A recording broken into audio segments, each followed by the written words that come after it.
Prenons maintenant Colossiens chapitre 1, du verset 12 au verset 14. Je lis au nom du Seigneur Jésus.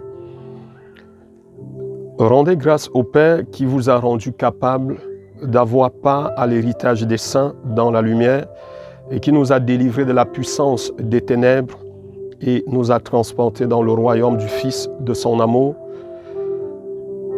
en qui nous avons la rédemption, la rémission des péchés. Ici, bien-aimés, nous voyons qu'il est écrit que Christ nous a transportés du royaume de la ténèbre à son royaume de lumière. Ici, il n'est plus question de ténèbres. Nous voyons, c'est le passé composé. Il nous a transportés. Les nouvelles versions rendent transporter par transférer. Il nous a transférés dans le royaume de son amour. Donc, transporter, lorsque nous voyons transporter, le mot transporter ici vient du mot grec métistémie. Donc, métistémie, c'est-à-dire qu'il nous a déplacés du lieu, du monde des ténèbres pour sa lumière. Il nous a déplacés d'un lieu à un autre. Donc, nous ne sommes plus des ténèbres. On ne peut plus parler de délivrance ici. On ne peut plus parler de délivrance, puisque Christ nous ayant transportés du royaume de la ténèbre, dans du monde de la ténèbre, pour le royaume de la lumière, où il règne en maître absolu, on ne peut plus parler de délivrance, puisque nous ne sommes plus des ténèbres. Il dit, qui nous, donc Christ, nous a délivrés. Il nous a délivrés, bien-aimés. Il n'est pas dit qu'il nous délivre. Pour un chrétien, le chrétien ne se délivre pas quotidiennement comme je l'entends. J'entends certains le dire. Non, il faudrait que Christ me délivre aujourd'hui de telle ou telle chose. Christ nous a déjà délivrés une fois pour toutes. Et il est le gardien de nos âmes. Donc, il nous protège chaque jour. Il est présent. Nous sommes en Christ. Il est écrit que si quelqu'un est en Christ, il est une nouvelle création. Les choses anciennes sont passées et voici maintenant toutes choses sont devenues nouvelles. Il n'y a plus de malédiction pour un chrétien. Il n'y a plus de ténèbres pour un chrétien parce que le chrétien est devenu lui-même la lumière dans du monde. Voilà. Il nous a délivrés. Il nous a roumain en grec.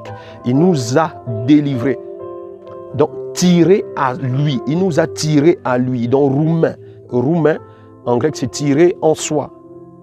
Tirer à soi, autant pour moi. Tirer à soi, délivrer, sauver, libérer quelqu'un d'une prison, d'une captivité. Et c'est ce que Christ a fait pour nos bien-aimés. Il nous a libérés. Il nous a délivrés. Il ne nous délivre pas. Il ne délivre pas un chrétien.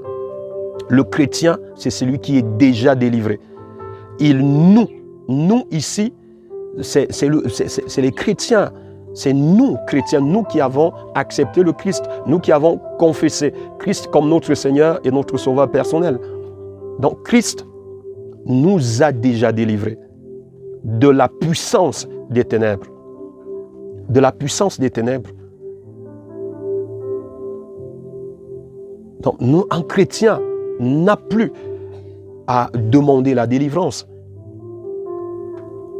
Un chrétien n'est plus à courir à gauche et à droite pour chercher qui me délivrera, pour chercher quelle couverture, etc. Toutes ces choses-là. Non, Christ est omniprésent. Christ, celui qui est en Christ, est une nouvelle création.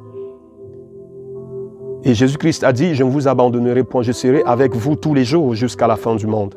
Alors, si Christ est avec nous tous les jours, il est là présentement, alors de quoi as-tu peur? Il dit, je serai avec vous tous les jours jusqu'à la fin du monde. Si Christ est avec toi, qui peut être contre toi? L'apôtre Paul peut le dire dans Romains chapitre 8, le verset 31. Si Christ est pour nous, qui sera contre nous? Christ est pour nous. Christ est en nous. Christ est avec nous. Qui peut être contre nous? Ce que l'apôtre Paul veut dire ici, ce n'est pas que les gens ne seront pas contre. Les gens peuvent nous combattre. Mais ce qu'il veut dire ici, c'est que tout combat, c'est-à-dire tout assaut, toute attaque de l'ennemi se soldera par un échec lamentable et total. C'est ce que l'apôtre Paul veut dire ici. Donc, parce que Christ est pour nous, parce que Christ est en nous, nul ne peut prospérer quoi que ce soit contre nous. Personne ne réussira un plan malsain contre celui qui est déjà en Christ, contre celui qui est déjà devenu la lumière du monde. Christ a dit, je suis la lumière du monde. Et il a dit, vous êtes la lumière du monde. Il nous a délivrés de la puissance des ténèbres et nous a transportés dans le royaume du Fils de son amour. Donc, Skotos, il nous a délivrés de la ténèbre, où règne le mal, où règne la puissance du mal, où règne la puissance de l'air, où règne l'ennemi. Et il l'a dépouillé. C'est un ennemi dépouillé, bien-aimé. C'est un ennemi dépouillé. Alors, à la question de savoir, le chrétien a-t-il besoin de délivrance? Quelle délivrance? Le chrétien a besoin de quelle délivrance? Il a besoin d'être délivré de qui et de quoi? Christ nous a déjà délivrés. Christ a délivré le chrétien. Le chrétien n'est pas la conséquence, mais le résultat. Le chrétien n'a pas besoin en dehors simplement du fait d'accepter Christ, le chrétien n'a pas besoin de faire, je ne sais pas, de faire trop de choses. Ce dont le chrétien a besoin, c'est d'accepter le Christ qui est son maître. Et s'il l'accepte comme son maître, il règne, sa seigneurie est là. Il n'a plus besoin je ne sais pas, de chercher à gauche, à droite, au nord, au sud, à l'est, à l'ouest. Il dit, quand bien même une femme abandonnerait son fils, moi je ne t'abandonnerai point. Dieu ne peut pas t'abandonner. Je serai avec toi tous les jours jusqu'à la fin du monde, a dit le Seigneur Jésus-Christ. Et il est fidèle. Dieu n'est pas un homme pour mentir, ni le fils d'un homme pour se repentir. Ce qu'il dit, il l'accomplit. Il nous a délivrés.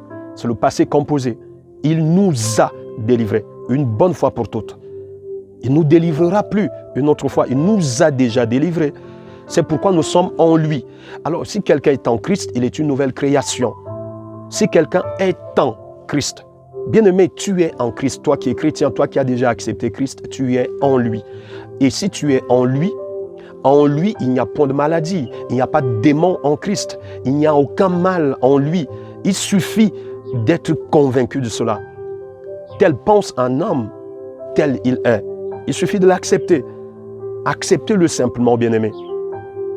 Comme je l'ai dit, le but est de ramener ces chrétiens-là qui se sont découragés, ces chrétiens-là qui ont écouté certains enseignements, certaines prédications qui ne sont pas de l'évangile de Christ.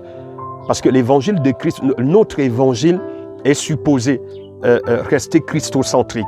C'est-à-dire, Christ doit être au centre de notre évangile. Si Christ n'est pas au centre, alors nous ne prêchons pas la bonne nouvelle. Bien-aimé, la bonne nouvelle, c'est la bonne nouvelle de la grâce, la bonne nouvelle de Christ. Il est écrit bonne nouvelle, bonne nouvelle. C'est annoncer l'œuvre de Christ, ce que Christ a déjà fait, ce qu'il a accompli. Il a dit tout est accompli. Il a dit tout est accompli, bien-aimé. Tout est accompli.